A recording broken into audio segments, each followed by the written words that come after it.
हिंदुस्तान कानून का है लॉ यहाँ जो पे। है ये कहता है कि अगर कोई cold blooded rarest of rare category का मर्डर करता है तो उसको फांसी की सजा का यहाँ प्रावधान है। नया जो कानून बीएनएसएस और बीएनएस आया है उसमें भी इसको बरकरार रखा गया है।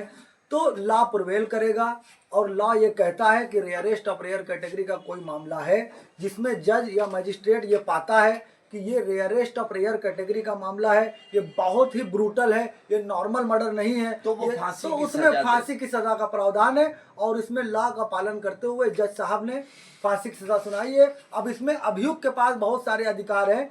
अब वो जो है इसकी अपील वगैरह करेगा। आगे की जो दांव पेच है उसके बारे में कुछ अगर बताना चाहें, उसके पास क्या अधिकार बचे? अब वो अधिकार ये है कि यहाँ से फांसी की सजा जो डेथ पेनल्टी होती उसका है एग्जीक्यूशन में क्या है? वो हाई कोर्ट में उसका कंफर्मेशन के लिए वो तो कंफर्म वहाँ होगा।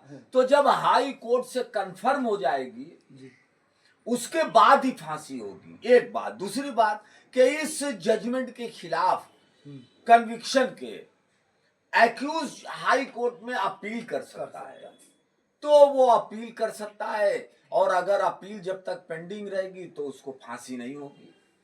स्टे मिले या ना मिले, अपील दाखिल हो गई फांसी रुक जाएगी। हाँ, अपील अगर दाखिल हो गई और कन्विक्शन के अगेंस्ट अगर उसकी अपील है, एडमिट हो गया, तो वो वहां पे उसको फांसी रुक जाएगी। और अगर हाई कोर्ट ने भी अगेंस्ट दिया तो सुप्रीम कोर्ट में जा यानी सकती कि अभी है। जो है इस फांसी की सजा का एग्जीक्यूशन कराने में समय लगेगा।